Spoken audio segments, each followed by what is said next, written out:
Hey, Zach Williams here, and today we're talking about the different marketing channels that are out there for local businesses to use and leverage, and also trying to decide which ones you should choose. Okay, so the short version is all of them. With that being said, think about it from the ideology of back in mid-2000s and before that. Businesses, especially real estate agents, plastered their face and name everywhere. Now, that wasn't just to waste money. It was to remain front of mind for prospects and consumers. Whenever they needed a real estate agent, who were they going to choose? Maybe they chose somebody that was referred to them, but if they didn't have a referral source, they were going to choose the one that they saw the most. It goes with the same notion of presidential campaigns. You see signs everywhere, you see ads everywhere, front of mind, okay? And that's essentially what you want to do for your business.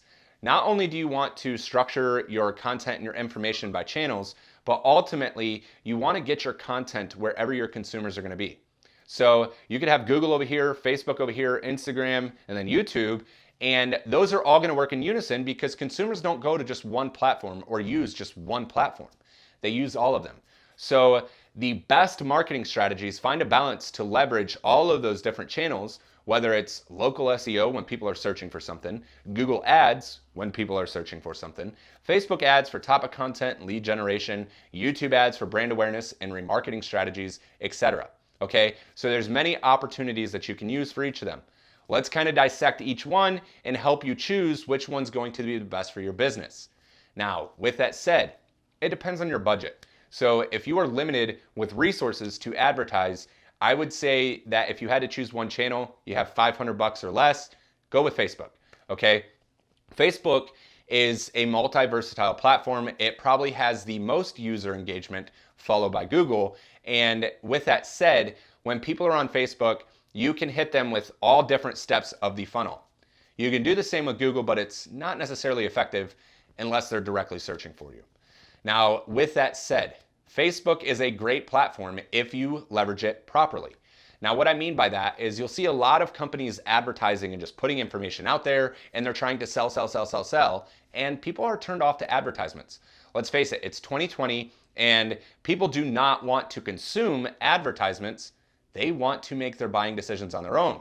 So you have to structure your content and everything that you're doing to promote your business effectively with how consumers engage with content. So think about it from this perspective. When somebody's on Facebook or Instagram, they're going to find a distraction from what they're currently doing. One, two, they want to see information from their friends, their family, etc. So if you have an ad image that's all nice and designed and it has like a big color block and it says 50% off, that's great and all, but people are probably going to dismiss it because it's not something they're engaging with. Now, if there's a video of you, a short, quick video that's straight to the point, they'll probably click on it and you'll engage with it. Then from there, it's your objective to give that flow of content in a way that keeps them hooked and continuously engaging, okay? Also, we have tested it and tested it and tested time and time again. The best performing ads to generate leads and sales are static images.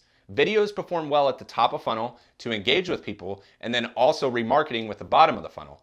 However, if you want somebody to take a deliberate action, static images work best, ones that are not edited, okay? Now, when I say not edited, I'm not saying a cleaner photo. That's always going to perform best versus a pixelated image. However, one that has colors and font and all this stuff all over it, those tend to perform pretty poorly. Now, with that said, if you're marketing, dental implants or your chiropractic services, use a static image of what it is that that person's going to receive when working with you.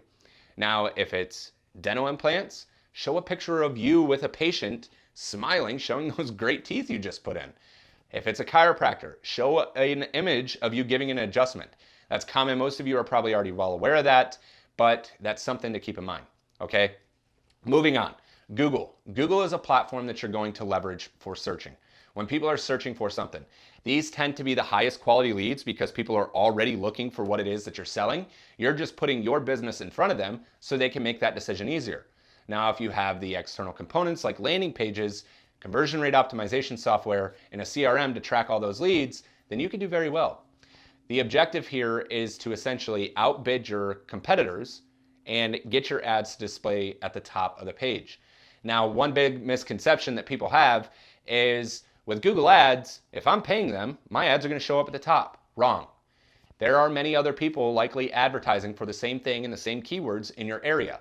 And if they've already been advertising, they have a leg up on you because Google has data on them.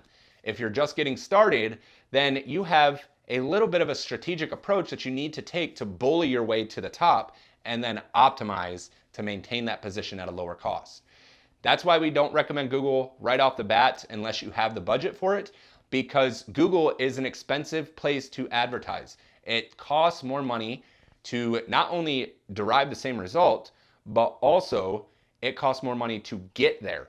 So there's a lot of testing, bid adjustments. So for instance, whereas Facebook, you create your ad, you put your budget in, and that's kind of all there is to it with selecting your campaign type.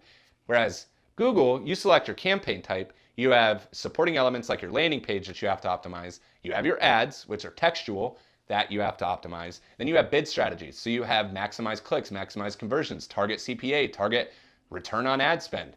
And then you have impression share and all these different things that make it very complex of a platform to get out there and to produce. So Google also has another leg, Google Display Ads. You also manage YouTube ads from Google as it's all part of the Google network. However, each one has its component.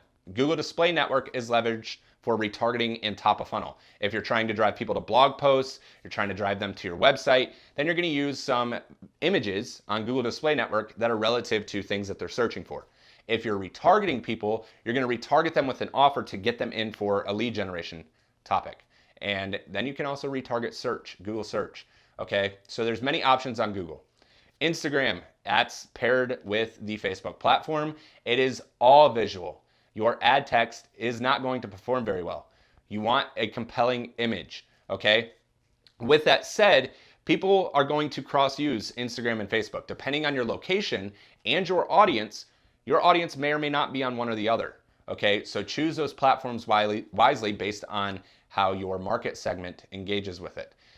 Generally speaking, we just let Facebook do automatic placements and place our ads in the ideal places that are going to perform the best. Objectively, Facebook wants your ads to perform well, so you keep giving them money, so they're going to show that wherever you're going to get the best results. Okay, that's why we always recommend Facebook first. Now, when you talk about YouTube, that is a platform I would not recommend, especially for a beginner.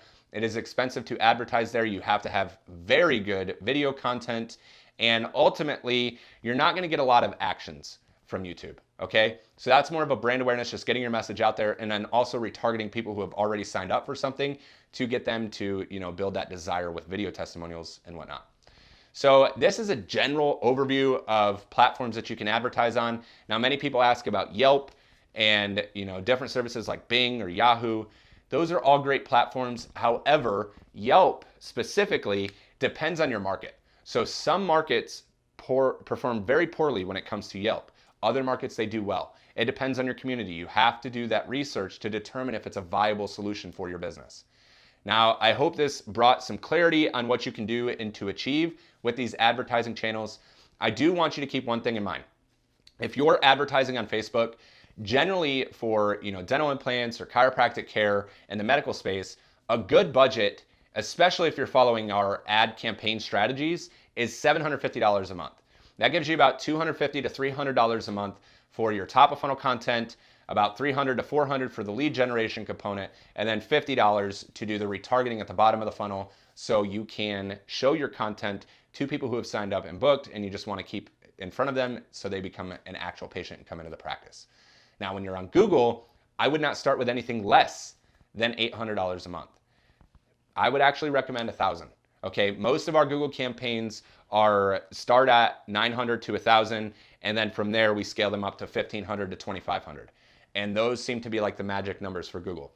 Now, when it comes to Google, you have Google Display Network that we use for top of funnel, like we mentioned, and also retargeting ads. And then you also have Google Search. Both are separate categories, require separate funds.